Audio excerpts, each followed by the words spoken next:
Okay, so we are live. We are live. So I'm waiting for the notifications because it takes a bit.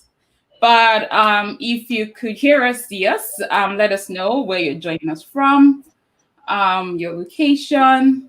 I have Ilana here, and we're going to be speaking on career transition and progression.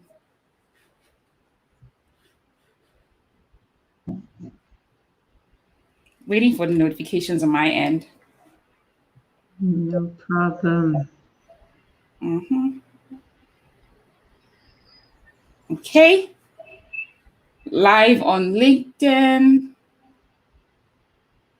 And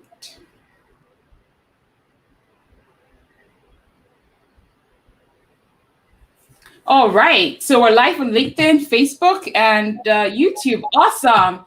If you're joining us, thank you, Victoria from Ontario. If you're joining us, let us know where you're joining us from. Hello, Paul. How are you doing? We have Ilana here. Hi. We have Ilana here, and we're going to be talking about career transition and progression. And before we got live, I was just talking to Ilana how her story is so powerful with regards to how she has transitioned and progressed and leaped, and how she's helping other people do this. So she's helped individuals leap in their careers, leap in their businesses. She's also helped companies as well. So she's an investor. So she invests in businesses. And then she also coaches startups, on how to survive in this tech jungle that we're in. So I'm going to have Ilana introduce herself and tell us a little bit about herself to us. I did a bit of introduction in my post, but I couldn't put in all the amazing things that she's done. So I'm going to allow her, to introduce herself and tell us a bit about her. Thank you. That's so sweet. And hi, everyone.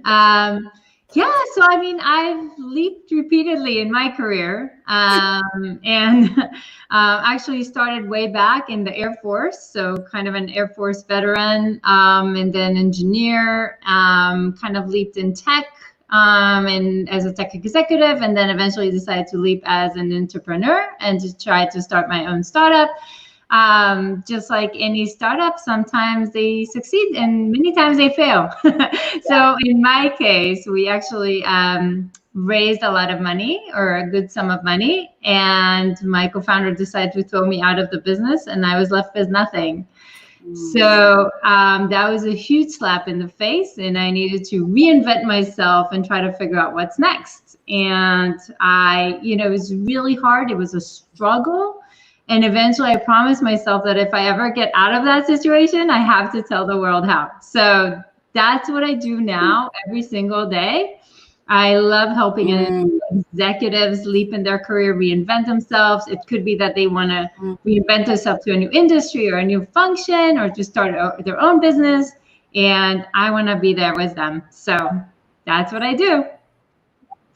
Awesome. So I know that's brief. That's a brief about what you've done so far. So let's start with your career. So you first started in the Air Force, right? So you worked in the Air Force for a bit, and then you decided to move into corporate. So how did that transition come about from serving your country in the Air Force and then moving into corporate? How did that happen? Tell us a bit about that. I think so I'm originally from Israel, and I think over there it's very common because everybody at age 18 disappears to a few years in the Air Force. And I think it's like the best way to just learn how to swim, right? Because you're thrown into deep, deep, deep water, and you're a teenager plus, that's all you know. And suddenly you have to swim, and the decisions that you make may be life and death decisions. So it's a new thing. It's very different than school, and suddenly you just have to swim. So just in the Air Force, I fell in love with technology. So I was an F-16 flight instructor. Especially I was in charge of training of all pilots on the simulator. And I fell in love with technology. I realized that with technology, I can teach them to defend my country and come home safe. And that was like a phenomenal realization. And that's where I fell in love with tech and studied tech. Wow. Yeah. Wow. So that's how your love for tech grew, working in the Air Force and looking at how you could use technology to improve the military, basically. So, so, leaving the military and moving into corporate. So you love technology, so you moved into the tech world immediately. So let's talk about that part of the story. Sure. I mean, so I started in Intel actually very early on. So I was actually the youngest student they ever hired at that point. And we have an internal joke that they were that desperate, but but I literally started there in my very first semester, not even the first year. So in my very first semester, as I was studying electric engineering, I was also working part-time in Intel throughout the year. And that was amazing because the theory was one thing, but then to see how you put it all together was a completely different thing. And I loved it. Like, I loved the practicality of it. And I fell in love with experimentation to achieve growth, with innovation. We didn't call it that way, but it was the same thing, right? You would innovate, you would move quick, you would see, what you can do. And that taught me a ton. And my Intel days were very, very successful. And I realized that I fell in love also with deep tech, but also with innovation and working with customers. And that's where I decided to focus later on. Okay. So, with your background in engineering and working in tech, you were successful in tech. So, and then growing in your career, you decided to start your own thing. So you moved into entrepreneurship, right? Mm-hmm. After working in corporate and growing in corporate for a long time. So how did you make that transition from, so you moved from the Air Force and then you started working in a tech company and you grew there and then you decided to start. So how did you make that other transition? Because that's another transition again. Yeah. Right? Yeah. So there were a few in the middle that were kind of moving me more towards startups and smaller startups and more early stage and up the ranks of the startups. And I think as I leaped again and again within those startups, I learned about, what does marketing do? What does sales do? What does it look like to run an operation? So I learned a lot of different, what is product? What is customer success, right? So then you learn a lot of bits and pieces, but it's something entirely different to do it on your own. When I actually had to do it under my own, like I told you before, like initially it was a huge smack in my face. I realized that there's a lot of things that I'm not taking into account, and there's like legal things, and there's like financial things, and a lot of things that I just totally ignored. And eventually I just decided that that's okay, but I've seen so many pieces of it. I can do this time. And I started a company, it was acquired, I became an investor. So long story short, I think the knowledge and the experiences we're getting from all the different things that we're doing in life is the biggest asset that we have. And sometimes we don't look at, we're like, oh, my skills are all over the place and I've done so many things and I don't know how to match it together. Yeah. And I tell my people, it's like, this is your gift. Like, this combination is unique to you. There's nobody in the world that have this unique combination of expertise and values and things that you've accomplished. And if you put that together, that's like your zone of genius. And that's where we want to focus. Wow. Okay. So basically, your experience all through the years, everything, all the knowledge you got and experience, basically that makes you unique, and that's really your zone of genius. So talking about, progressing, are you saying that, all the experiences you gathered along the way were vital in your progression? Because for a lot of people, they feel like, oh, I've worked in healthcare, I've worked in banking, I've worked in government, I've done a lot of things. How can I really gather all these things and still kind of start a new career, transition and also progress? Totally. Right? Yeah. So a lot of people are feeling stuck, in that right now. So I really love it for you to, share more with regards to how you were able to do this yourself. Yeah. So, I mean, and I was stuck there for, I want to say months, but I think it was almost years, I mean, it was a long journey because when you have things from all over, it's like, okay, so how do I get that passion back? How do I get that motivation back? How do I get my hunger back? And sometimes it's not about a specific skill that we, like engineering or marketing. And sometimes it's more about, I can solve problems faster than others. I can experiment faster than others. I can, relate to people maybe. So sometimes it's the soft skills and the emotional intelligence that actually makes us more unique. So with people in Career Leap, actually, I think more than 60% of the people, when they reach out to me, they have no clue what they want to do next. And it's a lot about how you transform yourself in terms of your strengths and your skills and your expertise and what's interesting for you, what you've overcome, what accomplishments you've done, and also how do you experiment in order to find that zone of genius? Because I do believe it's a lot about experimentation. And then how do you morph your story and transform your story according to who you want to become, not who you are today?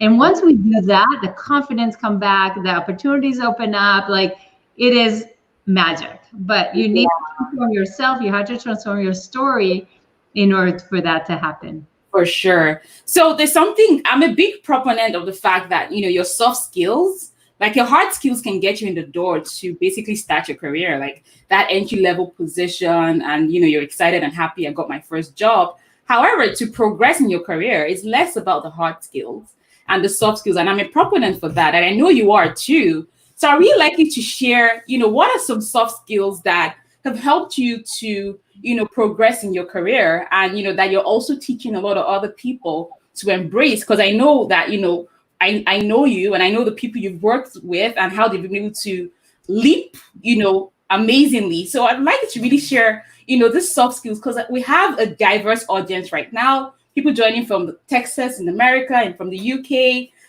from Canada, from Nigeria. So we have like a diverse audience, and a lot of people are, I find my audience, they're people who are mostly in their late 20s to their early 40s. And sometimes, we want to make that transition, but we're scared. Like, how can I do it?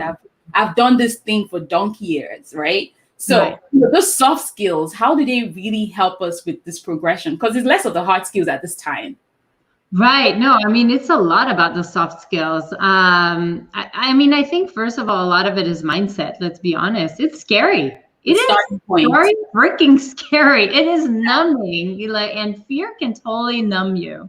And I think many times it's really about finding that accountability and help to push you forward. And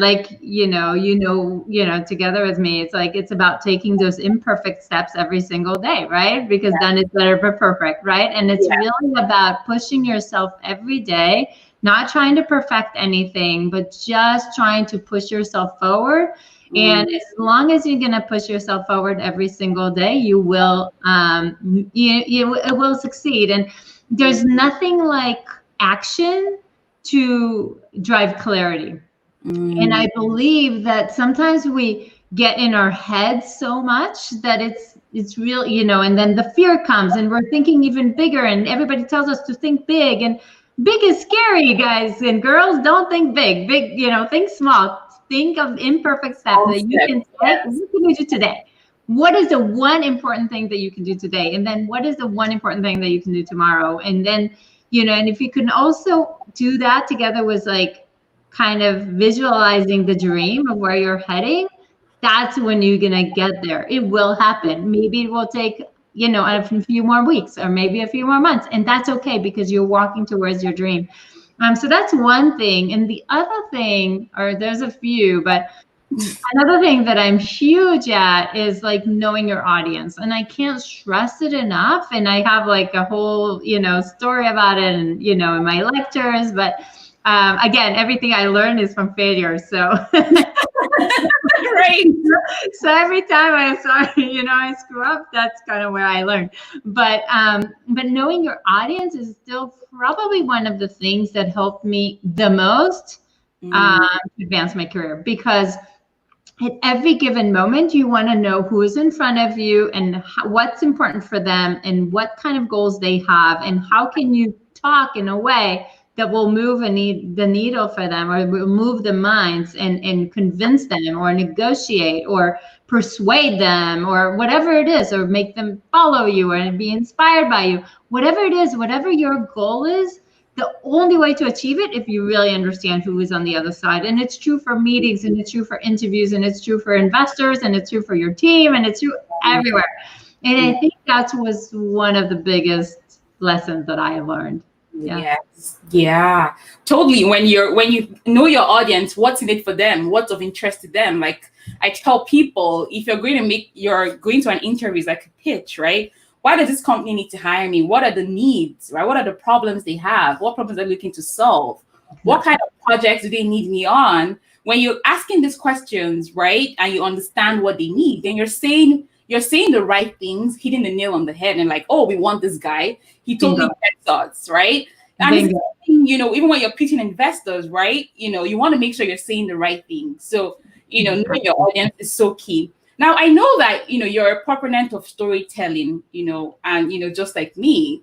So I really, want you to share, how telling your story has, giving you that leap and that visibility. I mean, you're a keynote speaker. You've spoken on stages around the world, and, you sit on boards of organizations, and you've gotten all that global acknowledgement because, you share your story, from failure to where you are right now. So I really want you to, talk a bit more about, how telling your story and using that as your power has really brought you to where you are as a successful woman. Thank you. No, you're right. Storytelling is key. And I'll actually take you, in order to make the most of it, I'll actually take you back 20 years because that's when I learned this lesson. So I was in Intel. I fell in love with customer. I knew that I love engineering, but I actually love interacting with customers, right? And the year is 2000. So if you have anything related to engineering, you will get a job in 2 seconds. That was the time, right? Yeah. And so I created a fancy resume. It was the first resume really that I had. And guess what? I emphasized all these really cool algorithms that I did and I implemented in Intel. Now, guess how many customer related job opportunities did I get? Zero. Right? The story just didn't resonate at all. And you can see people saw the resume. They were like, okay, she can write us some great algorithm, but this is not where I wanted to go. Yeah. That's when the realization struck, because I did have a story. I was just not telling it. And when the realization struck, I realized that the story is not according to who you are now, but according to where you want to go next. And I can't emphasize it enough. Now, again, it needs to be accurate. You can't make up details, but you can emphasize different things that you've done according to where you're heading. And that's true for LinkedIn. That's true for your bio. That's true for every conversation that you have. If you're going to emphasize the right points, that's when people will realize, oh, Ilana helps, executives in the company. Awesome. I know where to get our clients or whatever it is, right?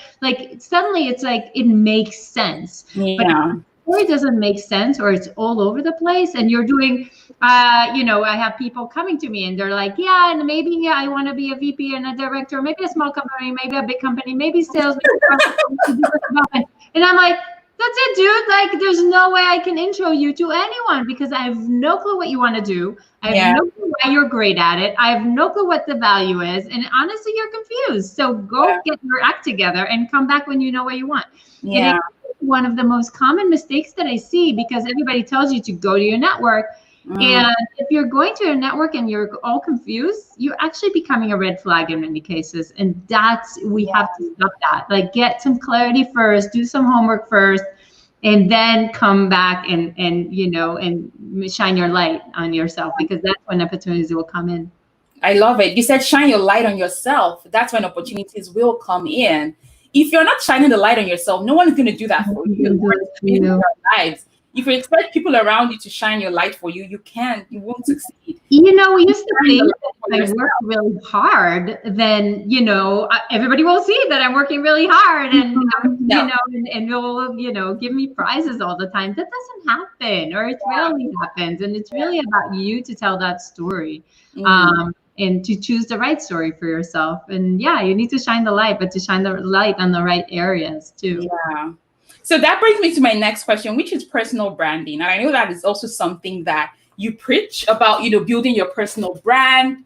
And, and that's one of the things that have gotten you to where you are today, is because you've built your personal brand. Like when I think startup investor, when I think about, growth strategist and business strategist and career strategist, I think of you because that's really what you speak about and talk about. And you've grown your brand around that.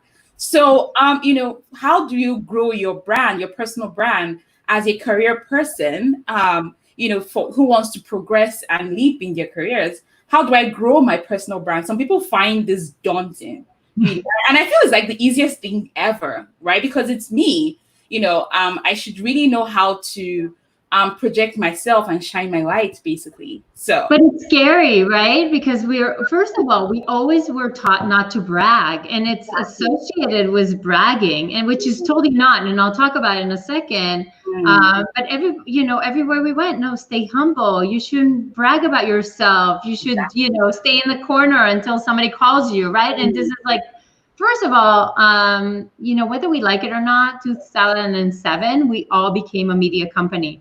Now, we can hate it or we can like it, but if we're quiet, the assumption is that we have nothing to say. So first of all, we need to acknowledge that we're all a media company and people expect to hear something.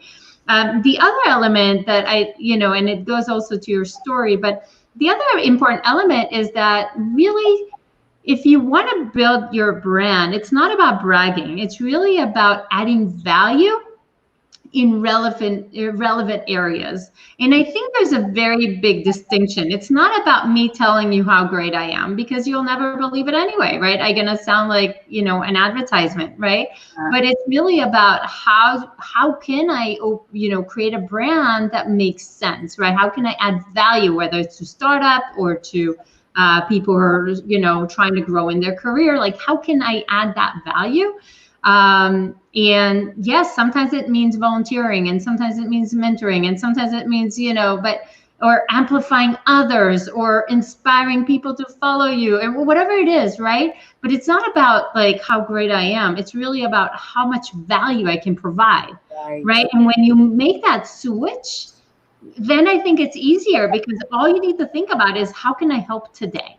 What can you help with, right? And the minute you think about that, it's not about like staying humble. It's about helping people, which is so, genuine, right? Yeah, natural. Exactly. And I can totally relate to that, because when I realized I had built a personal brand for myself, it was really around me thinking, how can I give more than I can take? And I'm all about giving. And as you're giving, like you said, volunteering, mentoring people, doing all those things, you're actually building your brand by giving, by showing up, by helping people, because you're going to be known for something, and you want to be known for something good.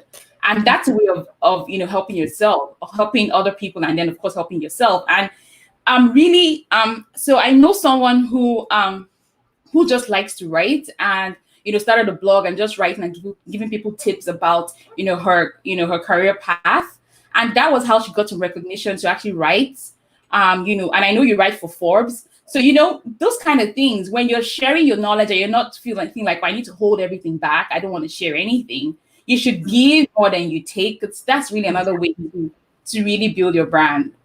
That's exactly. And I love this. Exactly. It's about giving. And what's interesting, and I think people don't realize, there's over like 20 ways to build your reputation today. It's not just about, posting on Facebook or LinkedIn. There's like so many ways to really build that reputation. So it's really about finding the ways that are the best for you and what you're comfortable with, and where your audience is, right? And giving that. And that's where you really shine, because what's interesting is that when you are kind of starting to build yourself as a thought leader in a new space, like that's when the magic happens. Like, opportunities come to you. You don't need to, keep on sending resumes. They will come to you because they want you. And guess what? Then you're paid premium for your value, right? And you're paid to speak, and you're brought in, with opportunities for board positions and whatever it is, right? Like, that's when the magic happens. But it takes a little bit more time to build yourself as a thought leader. But once you are, it's gold. And it's a gold mine, and you can keep on doing it more and more. I mean, so just a month ago, Lyft, actually, the corporate Lyft, reached out because they were laying off about 1,000 people, and they wanted my help to give those employees, a little boost in order to find the next job. And, Yeah. I mean, they would never have come to me if I'm not known for what it is, right? So you have to be known for it. You have to be there in their head at the right time, at the right, at the right context. And again, that goes back to, if you're confused, nobody knows what you're great at, right? So you have to get the story right. You have to get that clarity right. So it's all together. Exactly. Once you're able to build your thought leadership around something, around some topic, or in an industry, it just takes off from there. Like I tell people, once you build a personal brand for yourself, and that you could do that, like you said, in so many ways, basically just showing up and giving and helping, you don't find yourself applying to opportunities. They come to you, and it really just takes off from there, really. So for a career person that wants to start a business, what would be your advice for people who are, I'm working in the career, but I've always had this ideas, and I've always thought about starting my own business. And I know that you've also helped a lot of people who are career professionals, but they've also started businesses, and some have even quit their jobs and started business full time. So what are the tips that you give to professionals who want to start a business? Yeah. So, I mean, thank you. I mean, yeah, I think about, probably 40 or 50% of the professionals that join Career Leap eventually realize that they actually have some passion engraved in them, and they actually want to drive or create a business or a startup, a tech startup, whatever it is for them. And one of the key things that I learned from my startup, and I mentioned it briefly, but I'm going to say it again. I think there's a lot in terms of think big, dream big, make things like incredible things happen. And yeah, it's nice if eventually you have something big to kind of as a goal, but I can't stress it enough. Start small. Don't go big. Start small, start experimenting small, start figuring out who is your audience. Do you really add value? Do they really want what it is that you want to offer? And the more you can experiment in a small and fast and agile way, the more successful it's going to be in the future. So I don't believe anymore in really like heads down, let's sit for a year and create something remarkable and come with it to the world. I don't believe it works this way. And I mean, the majority of the companies that I am seeing, if they started this way, they're not doing well. Yeah. Even if they raise a lot of capital, they come out and nobody wants what they're providing. So I don't believe in this anymore. I think we live in a different world now. And the more you're going to start slower and smaller and kind of agile, but in a limited way, that's when it's gold, because that's when you understand what your audience wants. You understand the need. You understand it gives you power to succeed. It's you're not as afraid to fail because you're already seeing success. So to me, it's like about the small, experimentation, the small steps forward, and eventually you can grow the goal with time as well. So it can move. Yeah, for sure. I really love what you say about agile, and adapting agility into your business is fantastic, but you could also adapt agility into your personal life. So, I have a friend who, she has this, she teaches people how to adopt agile into their personal life as well by taking small steps. So Monday to Sunday, focus on one thing you want to achieve every day, Monday to Sunday, plan out your week and start small that way. And then, of course, have a to-do, you're doing and you're done, right? So, what is going to done at the end of the week, and kind of start with those little steps, with regards to, your career, your business. Yeah. So there's this question I want to ask. So, I know that, you're a speaker, right? So you've done a lot of keynote speaking, and you're also a proponent for letting people know that they could also use speaking opportunities to increase their, visibility and their brand. For someone who says, "Oh, I'm scared about public speaking. I really don't know if this is a thing for me."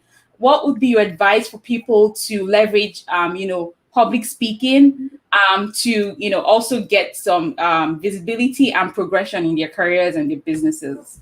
Oh, great question. I mean, I can't stress enough how public speaking puts you just in a different light, right? Because the minute people see you on stage or in a webinar or whatever, right? The minute they see you as the, I guess the thought leader in that, right? In that, topic, Yeah. then the entire mind shifts, right? And it's true for founders that are doing, like a lecture to investors. It's true for, for keynotes. It's true for everything. And it's an amazing platform that I don't know if it's used enough. Yeah. And and yes, I'm a paid speaker, but honestly, it's worth, for most people, it's worth talking for free just for the spotlight that it's going to light on you. Mm. And just for being a thought leader in that space, and just for branding yourself, and just for having another thing that you're known for, that is really important. And one of the things that happened, I think, with COVID is that people can now do, small webinars and small little workshops in so easily, right? I mean, put it on your Facebook, invite a few friends, do a low key, chat, and you get started, right? And then the second time will always be better. The first time is harder, and you're stressed and you don't really know what you're gonna say. And guess what? The second time will be better, and the third time will be amazing, and the 10th time you will start being known for it and start getting pinged from people all over to give that talk to them, right? So it's really about just making that first step. And if you're resisting the big stage, no problem. Like now with COVID, we don't have big stages anyway. So just take the plunge, do a short webinar, do a short workshop.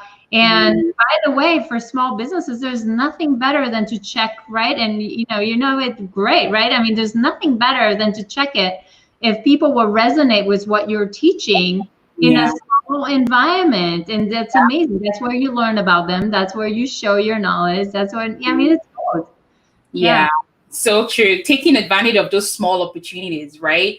I think for me, I used to say, "Oh, I'm so scared and I'm so shy of speaking," but it started from just leading small groups like study groups and small workshops at the office, and it starts that way, from 5 to 10 people to 100 to 1,000 people, and the truth is, once you keep speaking, when you speak around the same things, so I know for you, it's career, it's business growth, it's it's being fearless and all that. That's really what it's about. When you start to speak around the same things and you become so confident in that topic and that area that you're excited to speak at that point. You're not scared, and that also helps to build your brand. So I have a lot of people that ask questions in regards to starting a business, right? As a startup. And their major challenge is always funding. How do I get funding for my startup, right? And I know you coach people who want to do this. So what's your advice or some tips that you give people who say, "Oh, I want to start a business, but I don't have the funding, I don't have investors." Like, what's your advice? What do you advise people? It's a great question, because I think, first of all, I'm going to say something honest. I think that we got a little too used to getting funding. There's a huge bubble, people are, trying to barely stitch anything together, not taking any risk on themselves, and just go with funding. And we're not even looking at the fact that, every restaurant owner, every hotel owner, I mean, they're all entrepreneurs, right? And some of them, yes, will take a loan, and some will have investments, but in general, they'll just take most of the risk on themselves. They're really going to analyze if this is the right business to start. And if it is, they're going to make it happen, right? And I think we're going towards investment a little too fast in many cases. And that's where it takes me back to, wait, before you raise money, get some traction, show interest, show that people care, show that people will change their habits based on what you're creating. And if they will, then trust me, the investors will also come. Because then your story will be clear, your numbers will make sense, your traction will make sense, you'll know how you make money, everything will be aligned. But first, just try to figure out if anybody cares, because what I see today is things that, nobody even knows and nobody bothered to test, and they're already going to raise money. And it's like, no, there's such easy ways to test this out. test it first. So what I do with these people is like the professionals is I help them experiment and test it as much as possible and gather the data and get the traction that they need, because then the investors will come in. Yeah. And somebody that has been on both sides, like now I see it differently. So yeah. Yeah, for sure. And what you say is so key. Some people just have an idea and they want people to, invest in them without them actually doing anything. I tell people, well, I didn't have any sponsors or investors or whatever. Well, when you believe so much in yourself and what you want to do, you would take out of your own savings, you would draw out of your credit card, and you would invest into your business first to actually start to see the traction. And the truth is, when people see you're successful in what you're doing already, that already gives them that the trust and belief that you know what you're doing. And also testing the market, like asking questions, getting into the market and be sure that people would buy whatever you're selling. People really want that service you're providing. And that brings me to career as well. So I know you're, you have what you call the M.A.S.T.E.R technique that you use to help people leap. Can you tell us a bit more about the M.A.S.T.E.R technique? So it's M.A.S.T.E.R, that's what you teach people when they want to leap. And we've seen people, leap from careers into business through this M.A.S.T.E.R technique. So I'm excited, and I want to know more about the M.A.S.T.E.R technique that you teach and coach people about. Thank you. You're awesome. So I mean, for me, again, it all goes back to clarity first, right? So the M is for must have. Like you first have to figure out exactly where you're heading and what's important for your career, because guess what? Our life changes and life is in phases, and sometimes it's finance that is most important for us, and sometimes it's growth or reputation or even fame, and sometimes it's impact. We want to feel like we move the needle, and sometimes it's balance because we really want to be a little home, home more, for whatever reason, for health, for kids, for traveling, whatever, right? And no job will give you all four. So first of all, or no career, right? So you need to figure out what's really critical for you, and I allow people to choose only two. The other thing is basically your story, and you selecting a single career direction and your story. And you use some experimentation to achieve that growth. And then we create a target. So basically the T is for target, which is basically the actual leap plan. So once you know where you're heading, how are we going to get there? And that means, what are the gaps? How are we going to close those gaps? What what kind of reputation vehicles can I use to maybe close the gaps in the reputation area or in a networking area, and not necessarily, I don't necessarily have to go study for 4 more years, because many people already, they always go back and we're like, so maybe I need to study another year with something. And it's usually not the solution, because you will need to leap after you get out of school anyway. So that's usually not the solution. So how can we close those gaps?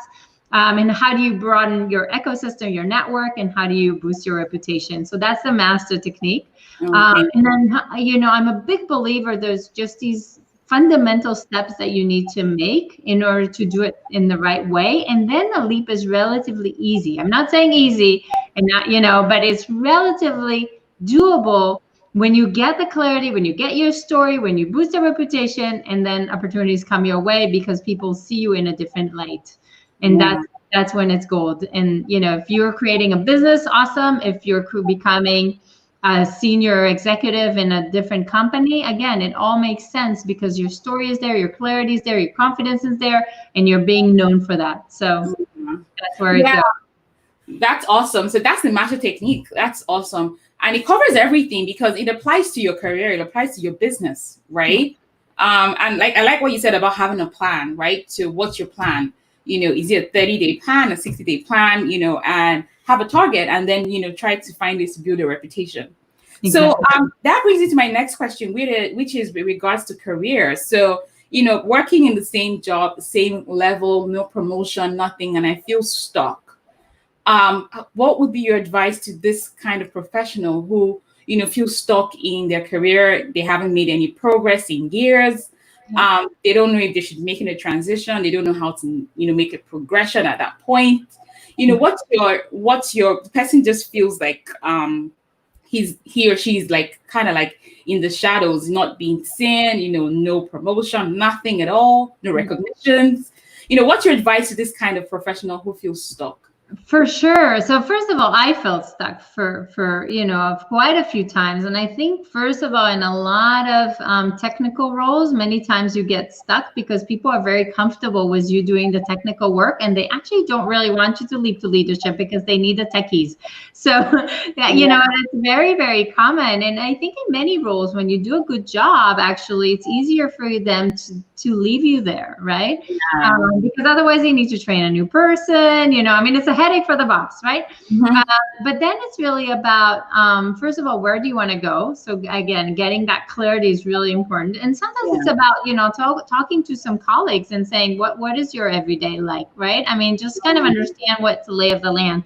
And then when you know roughly when you want to go, or experiment at least, then it's about raising your hand to opportunities that, are not necessarily there, but your free time, let's shadow this person and help them out. And then A, you're going to see if you like it. B, you're going to show that you can. And C, if the opportunity will come in, you're going to be the next one on their radar, right? Exactly. So there's a lot of value in just raising your hand to opportunities that you haven't necessarily done.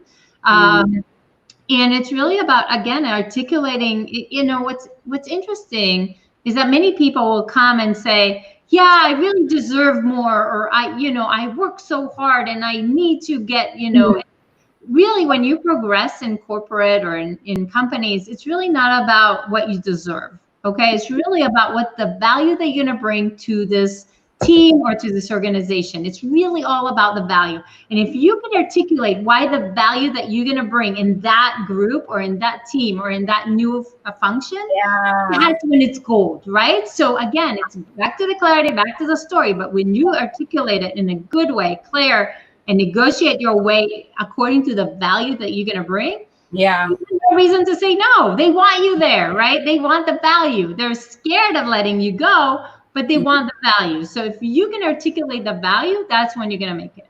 Yeah. When you say articulate the value, that's something I almost sing to everybody that, I work with regards to, or I went for an interview and I didn't get a job, or I've been applying for so long, I didn't get a job, or I've been working in this role for 10 years. But do the people you're speaking to, you're working with, do they know your value? Does your manager know your value? During the interview, does the hiring manager know your value? Are you articulating your value? Because if you're just coming there to say all the basic things people say during interviews, you could learn how to answer basic interview questions. However, that doesn't make you stand out because you're not articulating your value, right? And then, of course, like you said, raising your hand and taking up opportunities. People want to be 100% qualified for a role. Like they want to tick all the boxes, and no one really does. Right. And you're kind of self-sabotaging when you feel like, oh, I must tick all the boxes, so and that brings my next question from, an employee who wants to move into leadership. Right. What are some key tips that person should do or should have? I know, first of all, it's also like there's also the mindset thing with regards to not everyone can really be a leader, because I find is more leadership is very innate, I find. There's a lot of leadership courses and retreats you could go for, but some people are just born leaders, is what I find. Right. So for someone who wants to move into leadership, what would be your advice for that person? Right. So, again, so it is about showing that you can more than anything, right? So I would actually divide my answer to two. So first of all, there's people that already have leadership skills. They're stuck because they're good at what they're doing, but they actually have the leadership skills. And if you can embed in your story those opportunities, even if you didn't really manage people, but maybe you manage projects and you help with the hiring decisions and you've done training of new hires and whatever other things that management does or leadership does, when you can articulate that as part of your story, then you're starting to be perceived more as a leader. And you can continue with that, with showing that, with your LinkedIn article that is showing that you're not just a niche engineer, but you're actually looking at a broader picture and you're looking at the system level, you're looking at a team, and so if you can articulate the fact that you're looking bigger is better. But also in terms of people who haven't had as much experience, it's really about, again, just raising your hand to opportunities where looking around you, what does your boss need right now, right? What's one of their biggest worries? And many times it's something that they might be slipping, and not because they're bad, but because they're trying to do too much. And if you can be the person that will raise that, that's gold. So, a quick story from myself is when, at that point, I was in a startup. We were already 5 sites. We were making like $15 million yearly revenue. I mean, it was like definitely taking off. And I was hiring like crazy. The problem is that as I was hiring, I was also flying all over the world, or all over the US and Canada, to try to get, some of these sites up, and to train more people. And like, it was a chaos. Like, I think every single week in the air. Like, I did not see my family at all.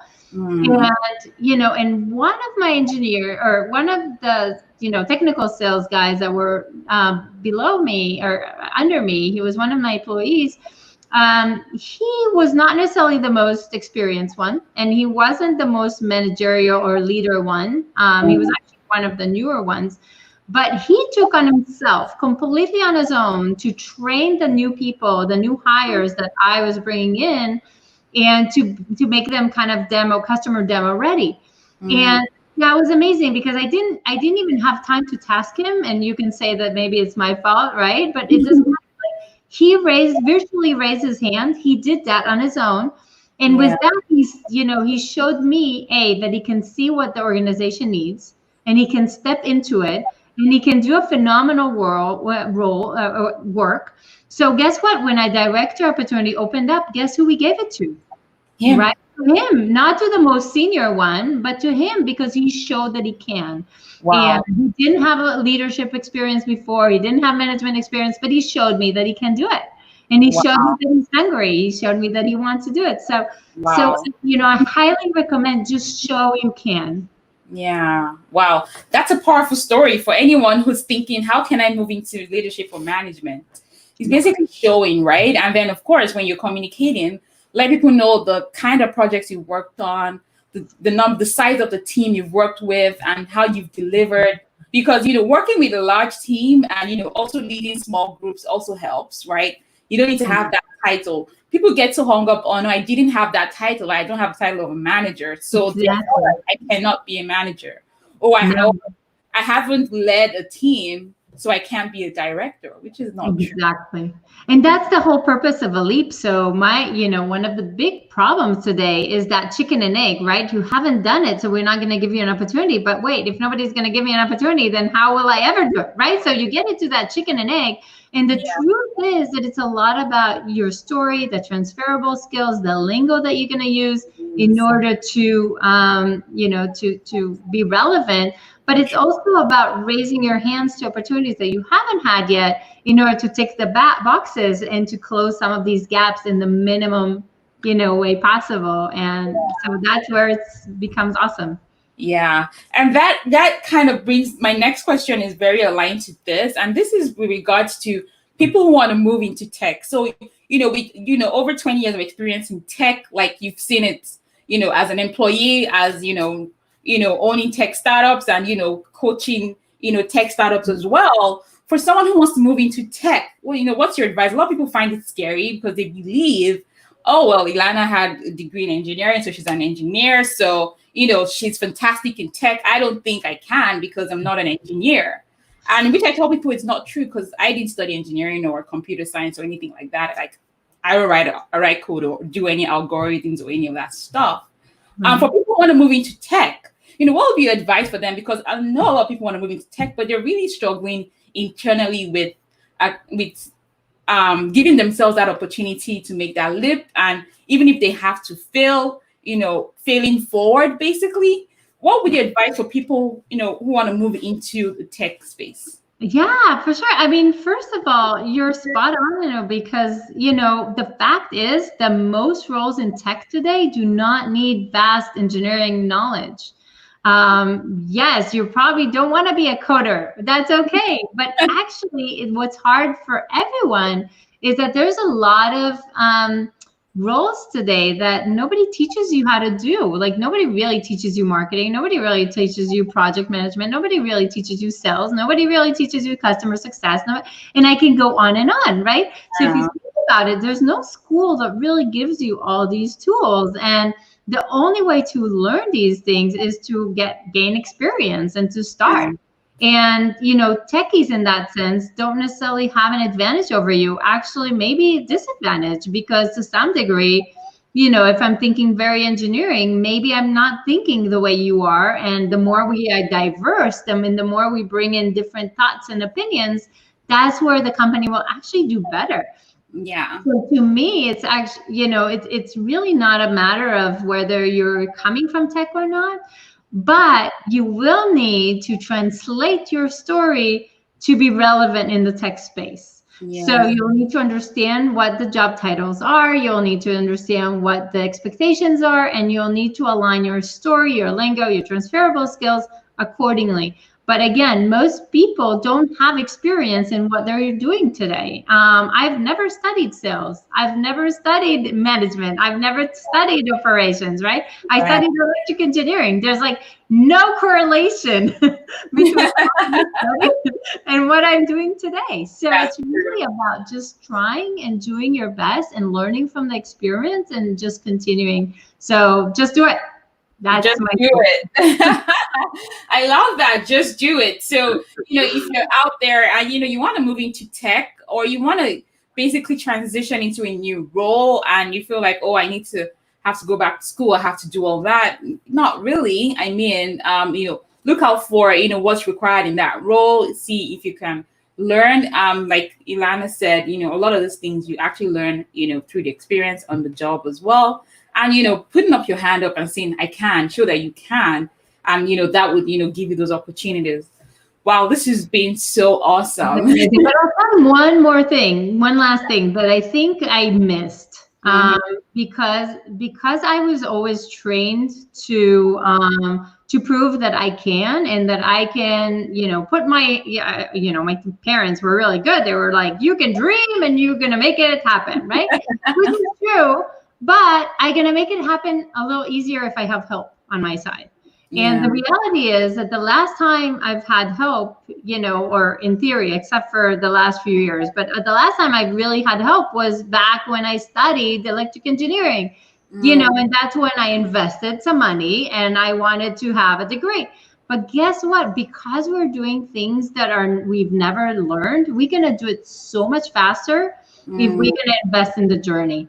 And if you can shorten the time, and this is exactly what you're doing, right, to the business analysis people, and like if you can shorten the time to get there, you are saving tens, if not hundreds of thousands of dollars. I can tell you for a fact that I spent $500,000 on trying things that I would have saved if I had the help that I needed.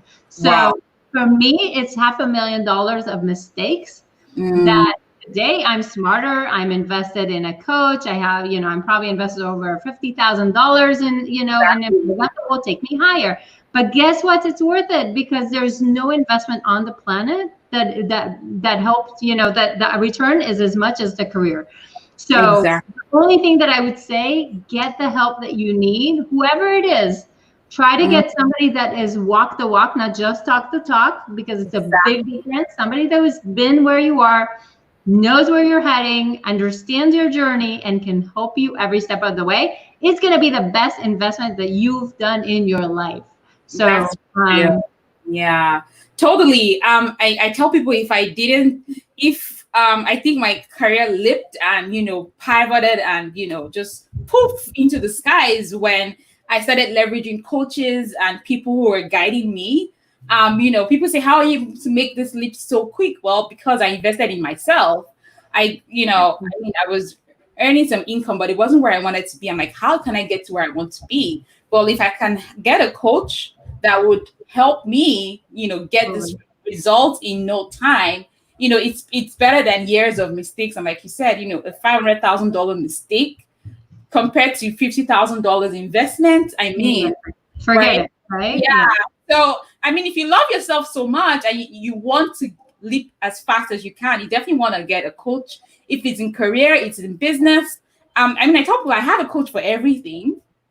For career, for business, for mindset, so key. I was having a chat with, someone recently, and I said, wow, I think I even need a coach for, wellness, health and wellness. Because the truth is, when you have someone help you, you get there in no short time. I know I've seen people, turn around, their lives in months just because they invested in themselves and got someone to coach and help them. So that is also very key with this transition and progression, journey. And key is someone who has walked the walk, right? Someone who's done the same thing, done the same big difference. Don't go with somebody that just studied how to say it. I'm sorry, it does not work. They don't understand where you are. They're not going to have the right ideas for you. Right. So you want somebody that has been there. Yeah. For sure.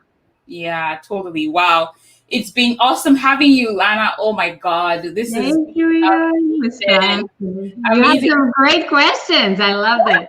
Yeah, totally. And people who joined us, I mean, we had Victoria from Ontario, Paul from Nigeria, Christine from Quebec, in Montreal, Tina from Toronto, Chinyere from Ottawa in Canada, Ehi from Ontario in Canada, Christina from Texas, Obi from the UK, Kennedy from Calgary, Mukhtar from Edmonton, Canada, Obi from Toronto, Canada, Judith from Edmonton, Imo from Nigeria, Modupe from Vancouver, Buki from the UK, Neil in Buckinghamshire, Uwem from Nigeria, Toyin from Nigeria, Musti from LA, California, and Chris from Lagos.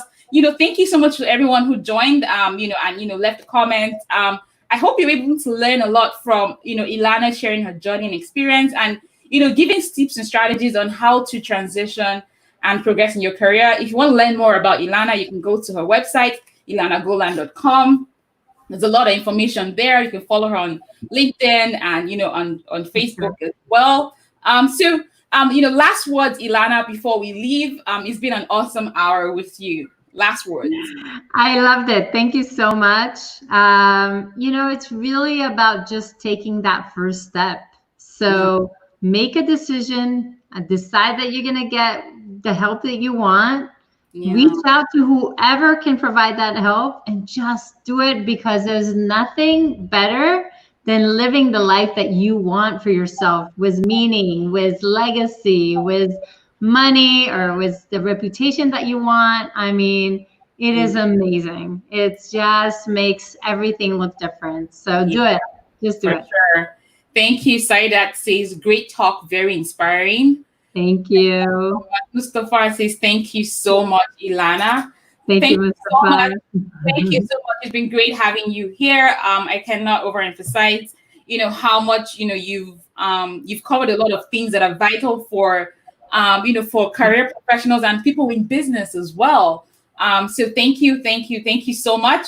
To know more about Ilana, go to her website, ilanagolan.com. There's a lot of information for you guys there. And of course, we will continue tomorrow, where we speak about other topics on the live session.